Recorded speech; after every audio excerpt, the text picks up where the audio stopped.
and welcome to The Lesson Plan, a podcast where we take a deep dive into how DPS is working to improve academic outcomes using high-quality instructional materials. And we distill this into something that people who don't speak edu-speak can understand. And that includes myself. I've been with DPS since July. I'm your host, Nicole Brady, Communications and Community Engagement Manager for DPS. So I am still learning along with you all listening to this podcast. My guest today is Jennifer Begley, Director of Humanities in Denver Public Schools. Thank you so much for being here, Jen. Thank you for having me. Yes, we're excited to get into this deep dive into literacy, specifically in DPS. On our previous episode, we talked about math. So it seemed like the natural next step here. Jen, you've been with the district since 2017. Mm-hmm. Which is a long time, especially in education. So we brought you in to give us a really deep insight into the background and some of the more recent changes that the district has made when it comes to literacy instruction. Mm-hmm. So let's start with that background, actually. The district's literacy journey predates the current instructional framework, but it really went very hand in hand with it, from what I've been told. Could you talk a little bit about where we were and how we got here with that journey? Yeah, I think a lot of the shifts that happened around literacy happened because there was a nationwide shift happening around literacy. And Colorado is one of the states that was like an early leader in this. So even before we started even thinking about the instructional framework with Dr. Wright, Colorado was already hard at work at this. And we have a state law called the READ Act, which already had in place assessments for students to identify students that were struggling with reading so that we could know how to intervene. They have READ plans, which are intervention plans.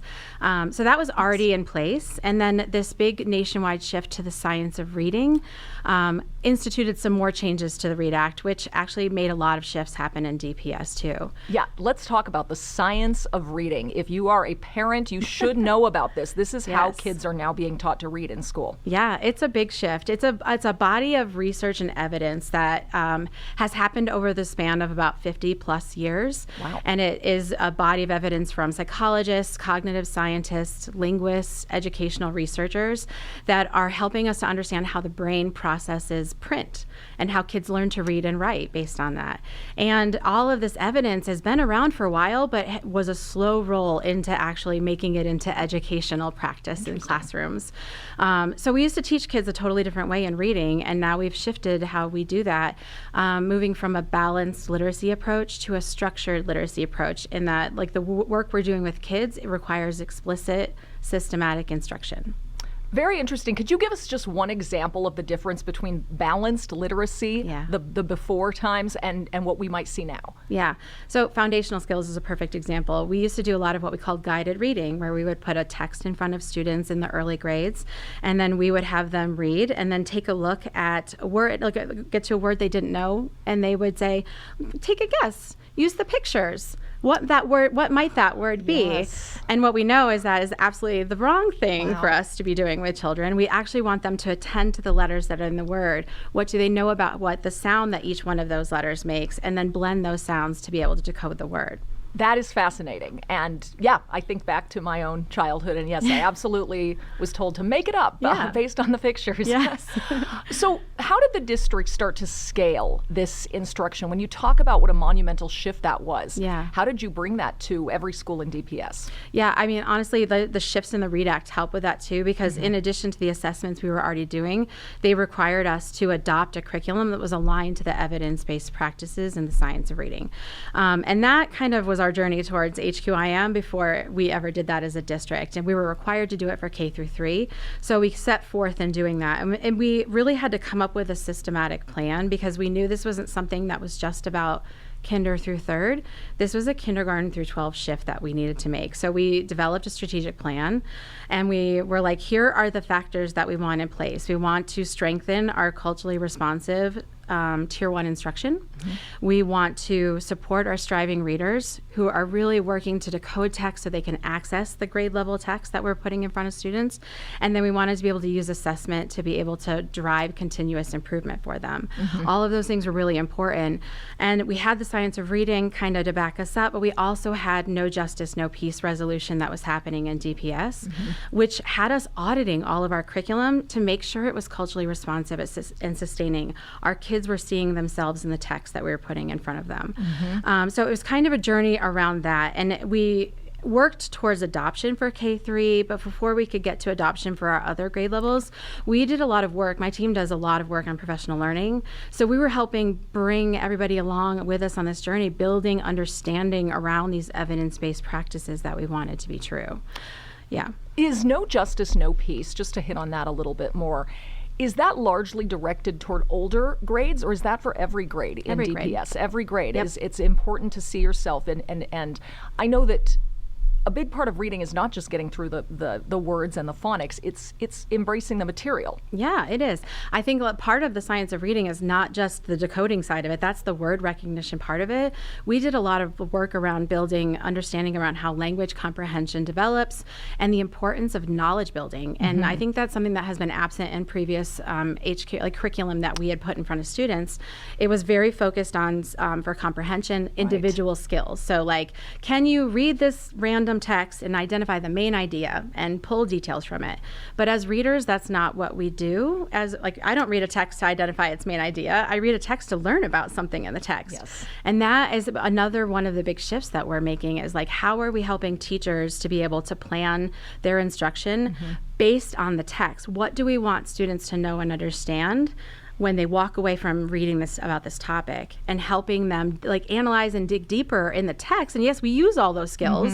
We have to identify the main idea, compare and contrast, understand vocabulary, but that's not the point of the instruction. It's to get them to understand something. I love that. I love how that builds a love of reading Yes. for students. How is this going so far in DPS? You know, we hear things like CMAS scores come out. We hear about the National Assessment of Education Progress, what people know as the nation's report card. Yes. I know you have some successes to highlight. Yeah. Well, we have, before we even get into the data, we have a lot of success with adoption of our curriculum from kindergarten through 12th grade. I think we're anywhere between 90% and 97% of our schools using this high quality instructional materials. Nice. From our layered adoptions that we did, but and we're starting to see some successes. I'd say we're somewhere in the middle chapters of our story when it comes to this, because it is still we just adopted middle school curriculum this year, just adopted high school curriculum last year, and there's always a learning curve when it comes to that. So, but like for K through 3, who we're in year 4 of, we're seeing steady year-over-year growth in our read assessment for students at the percent of students grade level and above. Our kindergartners at the end of last year were the highest performing kindergartners we've had since we've been recording data in this way. And I know there are new groups of kindergartners every year, but to have that success shows we're changing teacher practice. And like, if we can get all of the kindergartners, or as many as possible, reading on grade level before the end of the year, it's a cascaded effect as they move up through the grade levels. We're not having to play catch up in the other grades to intervene to get them to that place. For CMAS, we're also seeing some successes, especially in middle school. We're seeing year-over-year improvements. And then on our SAT assessment this past year, a huge celebration was our 11th graders outpaced the growth of the state. And the growth and just the proficiency from year to year has been also really impressive. Excellent. You mentioned NAEP. Yeah, that's a big one, because nationwide, the trend was actually going downward for literacy performance. Yes. Not the case for DPS. No, that has definitely been in the news a lot, that it's been declining for DPS. So just a little bit of background.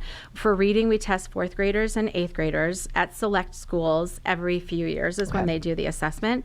And this past year, we outpaced the nation. We're beating the nation. We also are back to our pre-pandemic levels, which is important for us. We're always tracking how we did with COVID and how we're recovering from that. Our 4th graders are trending upward while the state and the nation are trending down. So we're seeing some successes in that, and watching it closely, but really excited about that progress. And it's a testament to the hard work of our teachers and the students. Excellent. Yeah.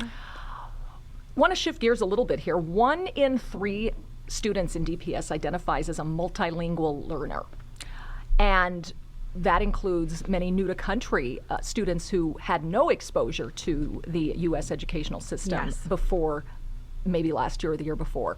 What does that mean for your work in literacy in the districts, and how does your team work with the multilingual team? Oh, yeah, very closely.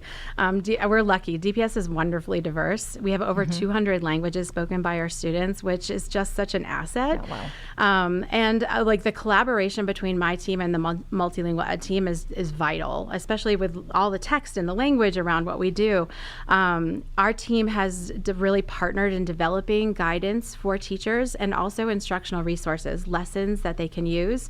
Because one thing that we learned through all of the multiple adoptions that we do is often curriculum companies provide something in English and in Spanish, but they don't do the work to bridge that for our students.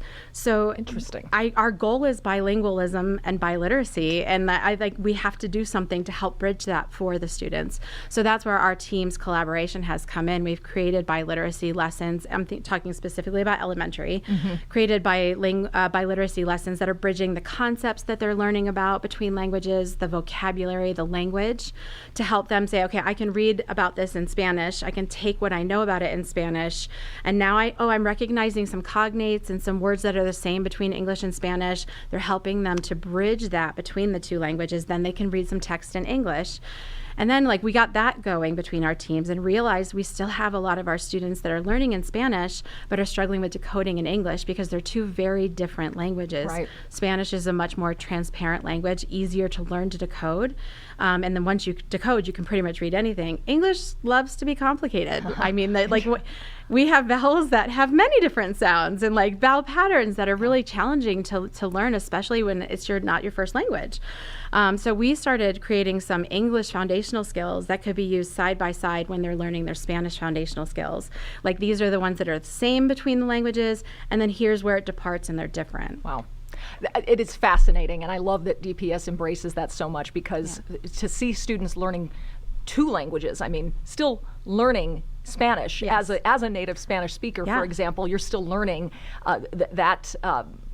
grammar and proper sentence structure. You're doing all the things we all remember doing in English language instruction, and then you're doing that alongside learning English. What an amazing skill that literacy is bringing those students. We like to say it's their superpower. I don't have it. I mean, I know enough vocabulary, but this is a superpower, and some of them speak more than two languages. It's amazing. Absolutely incredible. Well, another topic I want to bring up, because I've brought it up on every episode we've done, is artificial intelligence. It is seeping its way into every aspect of education, we know. So, and I do want to talk about some of the tools DPS is using. But first, what is your sort of philosophy when it comes to the role of AI in supporting literacy? Yeah, so, well, that's an interesting question. We're excited about it, and we're exploring. I think we're in the exploration stage right now, trying some things out. I think we're very intentional and cautious, I'd say, with introducing anything computer-based into literacy, because I would prefer that they are in books and they're reading into actual text, and that they're annotating in what they're doing. So when we look at something that's a computer-based program or AI, we're always very we interrogate it for sure. But there are a couple of things that have been interesting, and we wanted to try out to see how students reacted to it, how it supported their learning, and how it's supportive of teachers.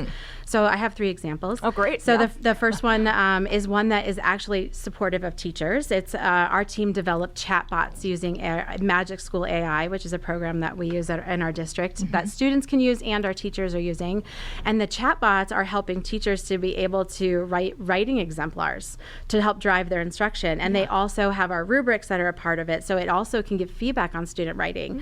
That is one of the things as a literacy teacher that is very time consuming for teachers, to be able to read all of the student responses, to be able to come up with feedback, score it with a rubric, and this AI helps be able to do that instantaneously. So that's one thing that we're doing. Okay.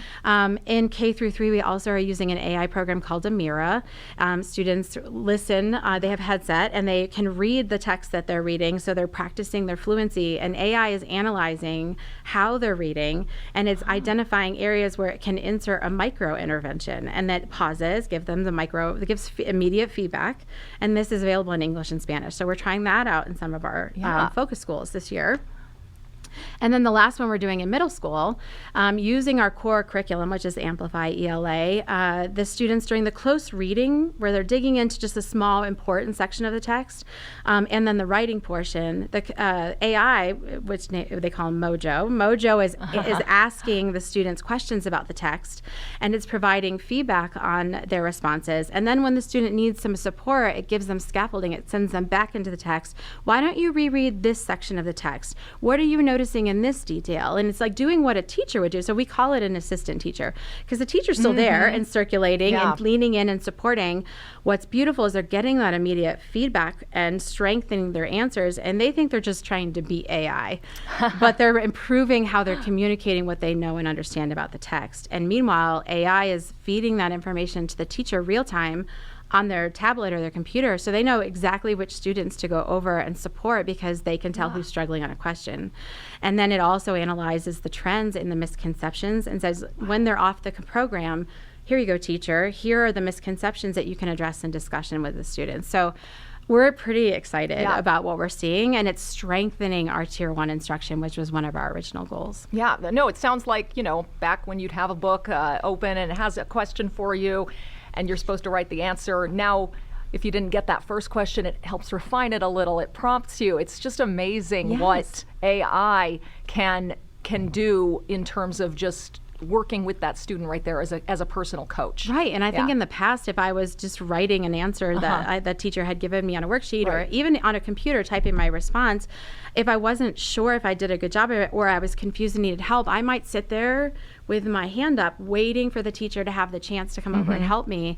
Everyone's getting support, and the teacher's also supporting. So it's exciting, and we're using that right now in 10 of our middle schools. Excellent. I can't wait to see how that progresses. Yeah. So, of course, kids go home every day, spend a big chunk of that time at home. We're always talking about how important it is to read to your kids from a young age and to keep reading at home. Yeah. How can families support their students' literacy journey, and how does the district help the families do that? Yeah, well, what you just named is, I think, my number one recommendation. Lots of reading. Them reading to you, you reading to them, talking about what they read. I think it's really powerful when families are having interactions about reading, and I think because we're doing so much focus on the knowledge building through reading at school, asking them what they're learning about in their reading. What topics are you reading about? I just was listening to a story about third graders that are learning about the human body and how all the systems are working, and you think it was the science classroom, but it's not. It's their literacy classroom, and they're learning about a science topic. So engaging them, that's a great way to have them recall and practice all of the knowledge, do something with the knowledge that they had been reading about. And then at home, I think when we're thinking about foundational skills support, I think that's the area with this big shift that I think parents are least confident on how to help them. And I think it's so simple. It's a lot of playing games with words. It's word games. And a lot of this can be done in the car, when you're taking a walk as a family, having them sound out words, identify letters. What sound does that letter make?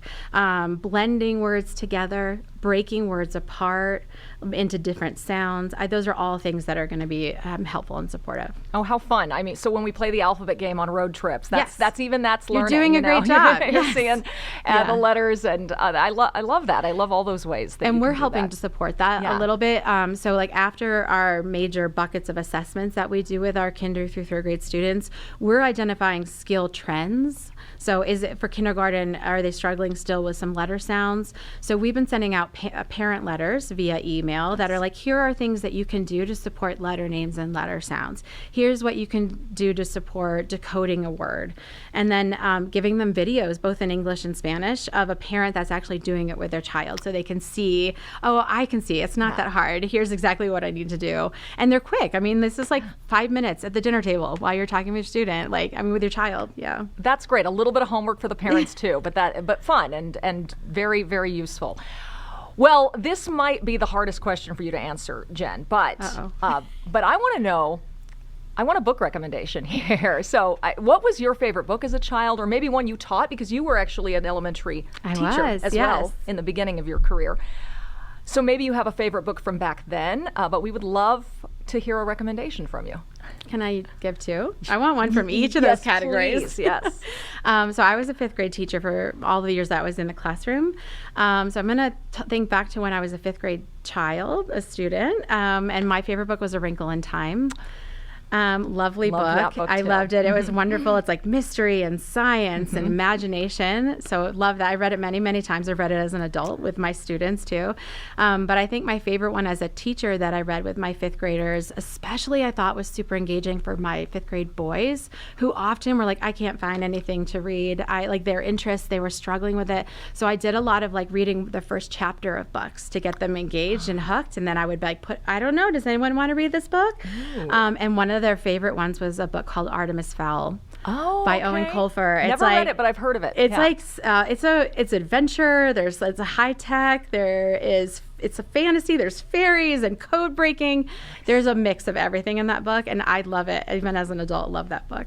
Oh, that is awesome. Yeah, as an adult, maybe I will read it since It's a whole I missed series. it. Yeah, it's so interesting because I know the graphic novels got so popular in recent years, and my kids would have a bunch of those as well. And are those okay for kids to read? I mean, if they're reading something in their spare time, is that useful? Any reading is useful. And I think like there's always a question about the graphic novels. But if you think about the inferences you have to make as a reader, because they only give you so many speech bubbles or thought bubbles, and you have to put the pictures together with what you're hearing and make inferences on what's happening with the story. Interesting. So yes, they're definitely a great book to read. Yeah. Oh, yeah. Well, I've enjoyed hearing everything today. It helps me think a little bit more about my own kids, even though they're a little older now. I think there's still some questions I need to be asking about what they're reading right now. Yes. So I want to thank you, Jennifer Begley, Director of Humanities, for being here with us today on the Lesson Plan podcast.